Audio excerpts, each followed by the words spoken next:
On the evening of March 11, 2020, all was calm in the NBA. The NBA was in a good place. They had just put on one of the more enjoyable All-Star games in recent memory, fans were engaged, and the product on the basketball court was absolute cinema.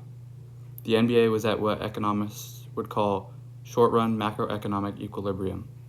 The Thunder and the Jazz were about to tip off at Chesapeake Arena in downtown Oklahoma City, but something was off. Rudy Gobert was a late scratch with an illness, but nobody thought anything of it. No one knew, but the microphone toucher had tested positive for COVID-19. As officials gathered at center court to discuss how to move forward with the game, NBA fans felt uneasy.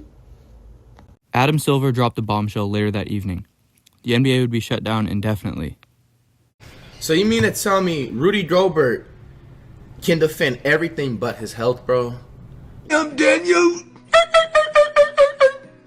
So it begs the question, did Rudy Gobert block more than just shots? When Gobert tested positive, the NBA didn't just pause basketball. It paused billions of dollars in spending.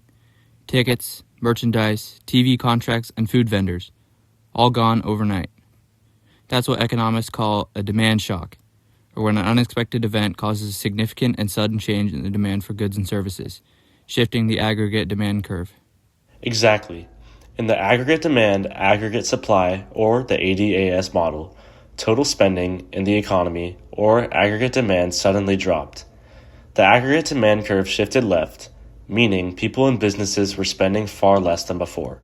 That shift pushed the economy into what's known as a recessionary gap.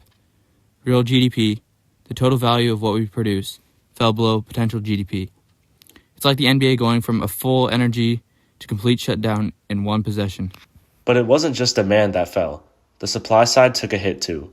Stadium workers lost jobs, factories closed, and production costs increased. That's a negative supply shock, shifting short-run aggregate supply, or the SRAS, to the left. That combination caused stagflation, lower output and higher prices at the same time. Kind of like when Gobert blocks a shot, but tips it into his own basket.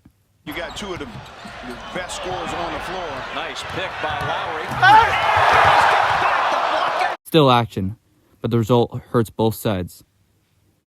So yeah, Rudy Gobert didn't single-handedly cause the recession, but his infamous mic touch was the spark that symbolized how fast an economy can move out of equilibrium.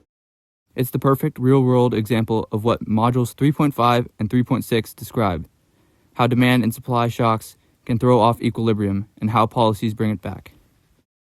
So in summary, Rudy Gobert might have blocked shots in the paint, but for a moment, he blocked the entire economy.